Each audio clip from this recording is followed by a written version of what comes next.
बिस्मिल्लाहिर्रहमानिर्रहीम। आज का जो मेरा वीलॉग है ये बड़ा ही इंटरेस्टिंग है, इसको पूरा ज़रूर सुनिएगा। कल एक प्रोग्राम हो रहा था ARY न्यूज़ पे 11th आवर विद वसीम बदामी। उस प्रोग्राम में वसीम बदामी साहब ने कुछ मासूमाना सवाल किए मोहतरम वसीम अकरम साहब से। अब वसीम अकरम एक लेजेंड है, एक बहुत बड़े क्रिकेटर हैं, दुनिया में उनका नाम है और शायद ही दुनिया में कोई ऑलराउंडर होगा जो इनसे बेहतर हो। मेरे ख्याल में one of the greatest allrounders the world of cricket has seen. लेकिन कल उनका इंटरव्यू सुन के बहुत अफसोस हुआ। हालांकि वसीम बदामी साहब नॉर्मली किसी सियासतदान को तो ना छोड़ते जिस तरह के वसीम अकरम ने जवाब दिए थे, लेकिन उन्होंने क्योंकि ये कराची किंग्स के हैं इनके ऊपर हाथ हौला रखा और ज़्यादा सख्त सवालात नहीं किए।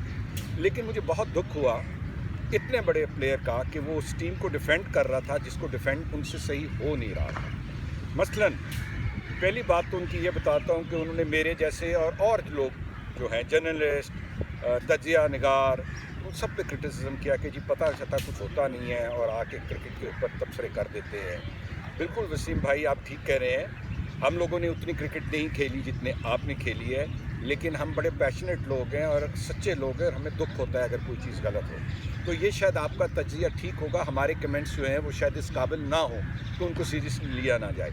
लेकिन सर मेरी रिक्वेस्ट है कि आप इंज़मामुल हक साहब, आकिब जावेद साहब, राशिद लतीफ़ साहब, सलमान भट्ट साहब और दीगर शुएब अख्तर साहब, दीगर टेस्ट प्लेयर्स के कमेंट्स भी सुन लें और फिर कुछ चेयरमैन्स के जिनमें साबका चेयरमैन नजम सेठी साहब के रिमार्क्स भी सुन लें।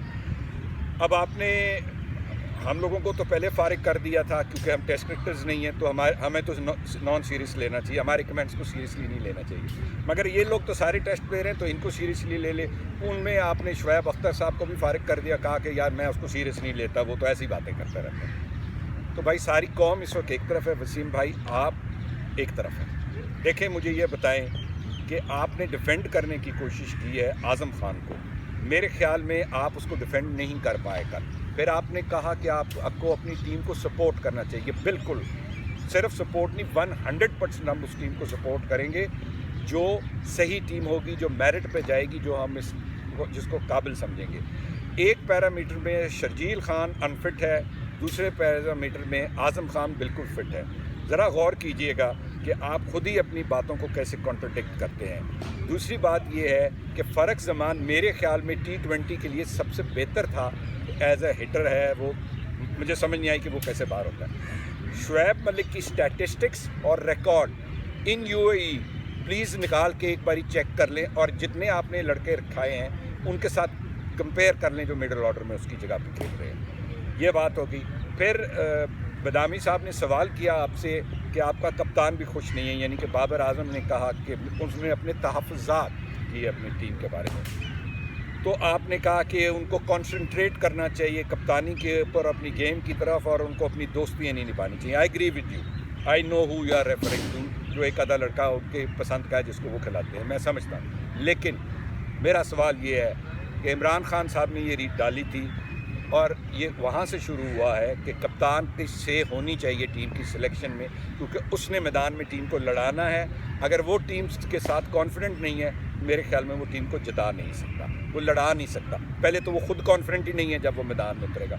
उसके बाद से जावेद मियांदाद साहब ने भी इसी को फॉलो किया और आपने खुद टीम जब बनाते थे तो आपकी उसमें से होती थी। फिर आपने कहा कि कोचेज़ के लिए कोई ज़रूरी नहीं है। मेरे ख्याल से अगर वो कोचेज़ आपके थ्रू एंड थ्रू चलने थे तो उन कोचेज़ की इनपुट, कप्तान की इनपुट, फिर सिलेक्शन होनी चाहिए इस टीम की। ये सिलेक्टर जो होता है उसका ये मतलब नहीं है कि चीफ सिलेक्टर और सिलेक्शन कमेटी के वो बिल्कुल जो दिल में आए वो कर दें जो वो। आपने खुद का ग्राउंड रियलिटीज़ डिफरेंट होती हैं। जिस आदमी ने मैच में उतर के खेलना है और खिलाना है उसको ज़्यादा पता है कि इस वक्त कौन सा लड़का किस पोजीशन पे खेलेगा और कैसे रिएक्ट करेगा।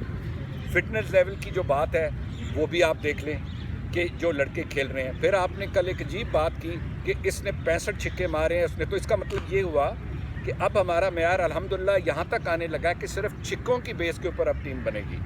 पहले ही पाकिस्तान का निज़ाम यह है कि T20 के ऊपर टेस्ट टीम बन जाती है, तो अब छिक्कों के ऊपर T20 की टीम बन जाएगी। सर सिर्फ छिक्के ही नहीं मारने, उन्होंने गेम को खेलना भी है।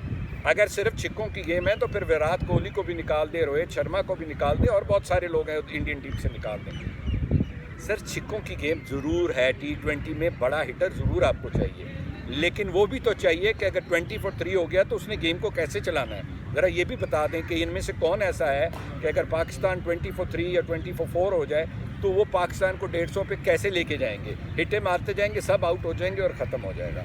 तो भाई मैं बड़ी माजरत के साथ, आप बहुत बड़े प्लेयर हैं, आपका राइट है और कि आप जो भी कमेंट्स करना चाहें करें, मगर मेरे ख्याल में ये बहुत सारे लोग जो कमेंट कर रहे हैं, जो एक्स प्लेयर्स हैं, हमारी बातों को छोड़ें, उनकी बातों पे ज़रा ज़रूर गौर कर लें कि वो क्या कह रहे हैं। मुझे उम्मीद है कि आप इस चीज़ को सीरियसली लेंगे, पर्सनली नहीं लेंगे और इसके ऊपर देखेंगे कि जो अपना इंटरव्यू आपने दिया उसको ज़रूर एक बारी सुन लें कि आपने क्या कहा।